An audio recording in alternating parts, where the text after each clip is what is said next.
So guys, good morning. Exmore is here. So guys, kasama ko si Marco the Great at si Wang Boy. Kami ay pupunta nga pala sa Anahawan, Southern Leyte. Ayun ang aming lakad ngayon guys. Kami ay magka-camping. Wow, jeepney oh. Yun yung paborito ni Boss Reed na bilhin. So guys, good morning sa inyo lahat. So guys, na-miss ko to, si Tony. Nga pala, ang ating Z1 ay nakatambay pa kasi baklas pa ang kanyang tambutso. Nga pala guys, si Mang Conor hindi natin kasama. Dahil sa kadahilan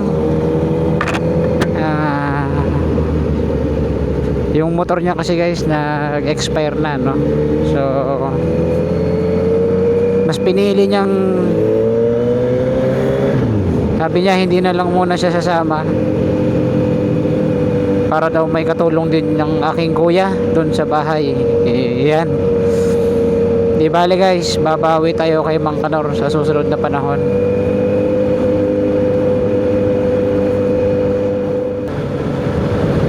So guys, mabalik tayo. Binabaybay na natin itong kalsada. So tayo ngayon ay nasa Tanawa na, kung saan kami na lang ang nagmumotor. Joke lang, kaming tatlo na lang guys ang magkakasama ngayon. Dahil si Mang Conor meron siyang dinaramdam na hindi maganda.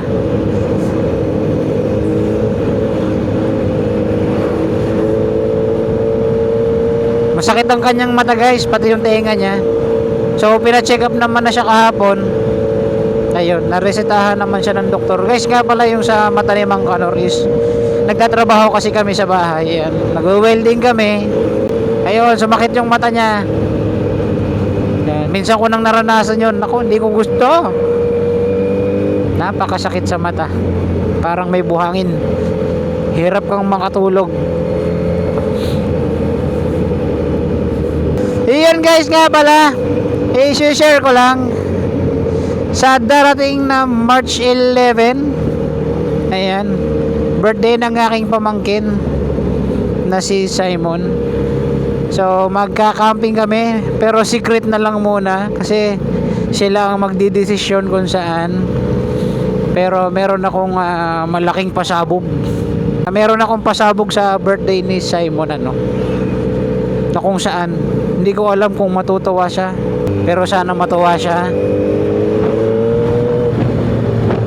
sa munti kong handog ng puso ni Marco the Great. Nga pala guys, yung pinagsabutan namin na alas 5, 5:30 guys, walang nangyari. Pilipino talaga kami.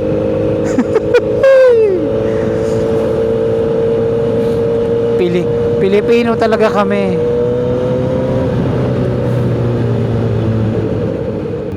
Boy, surfer oh. Guys, surfer guys oh. Lupit oh. Yes.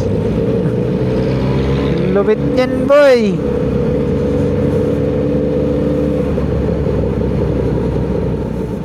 Ito naman, daming upuan oh. Ang daming gamit sa loob oh. May kawali pa. Nagka-camping din siguro itong mga to. Ayos boy.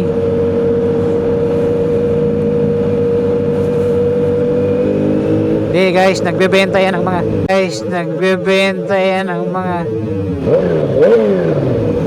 nagbebenta yan ng mga gamit. May nagpabomba sa atin. Ang cute niya.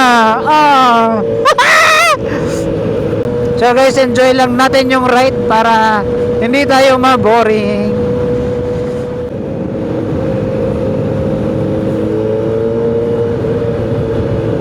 So guys, mag-update na lang ako mamaya, no? Bye-bye muna. Guys, oh, tignan nyo, oh. Ganda rito sa Abuyag, oh.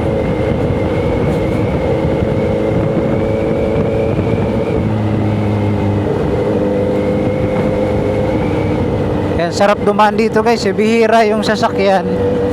Tapos kahit papaano maganda-ganda yung kalsada nila. Oh, 'di ba? May lubak man, hindi ganun ka ano.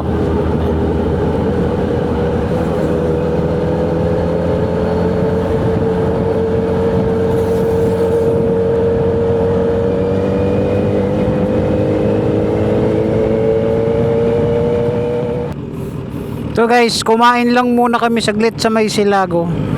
Tapos eto, paalis na rin kami ulit, no? Nasa Silago na kami guys.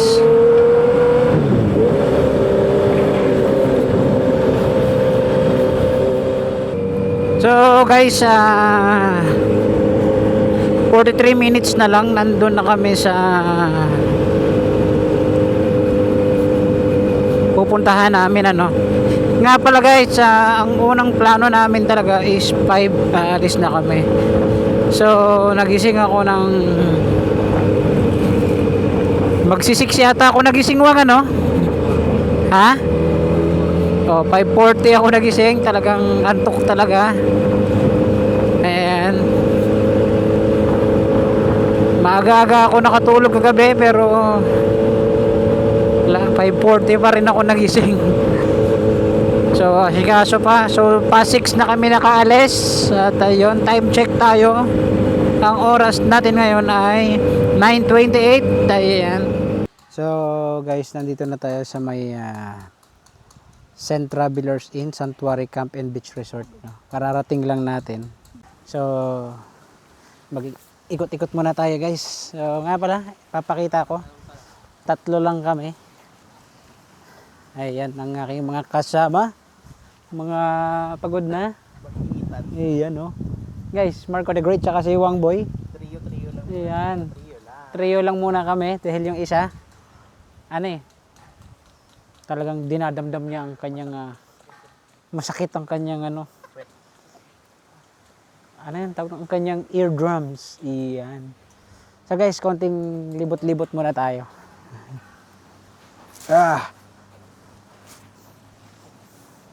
Uy, may sugbaan sila guys. Hehe, ang ganda dito kaso nakakatakot yung nyog. Hala guys. Ang ganda dito. Ay. Umiyak yung gulong guys. Oh. Ang ganda siguro dito guys pag hapon. Tapos makikita mo yung yung ang tawag dyan? Yung sunset. Ayan. Pakita ko muna yung lugar dito. Nila. Guys, ayan. Talagang tabi sila ng dagat. Ganda. Siguro exclusive lang tong lugar na to, ano. So, ito, meron silang mga ganyan dito. Tapos may mga duyan, guys. Ayan. May mga rooms din sila dito guys, sa mga gustong pumunta rito sa itong sa Sanctuary Camp na to.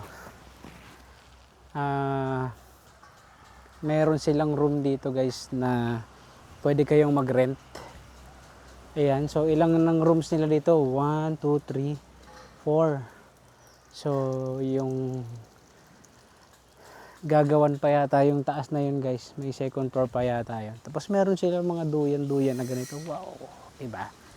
Sulit, malilim. Ayan. Tapos I love sand. Ayan, nakalagay guys, diba? I love sand, siyempre.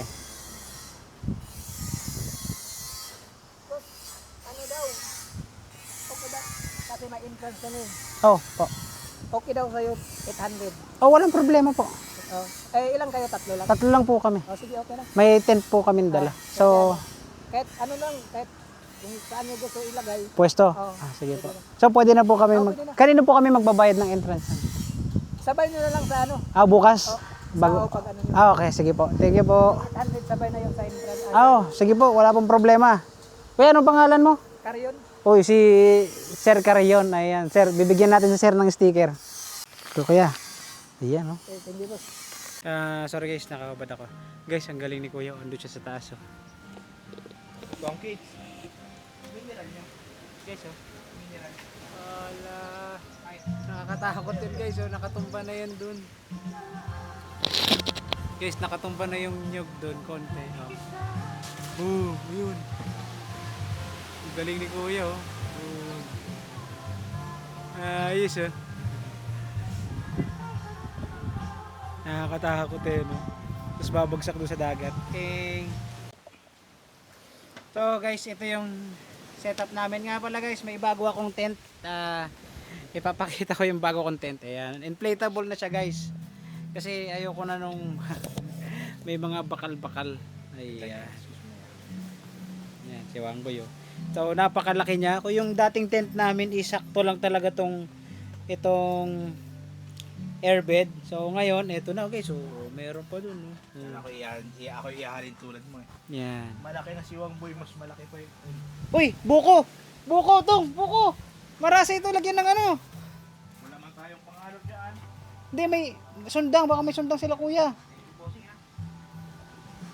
Guys, binigyan tayo ni kuya ng ano, ng bubuko. Wala yung sabaw, sayang, Wang.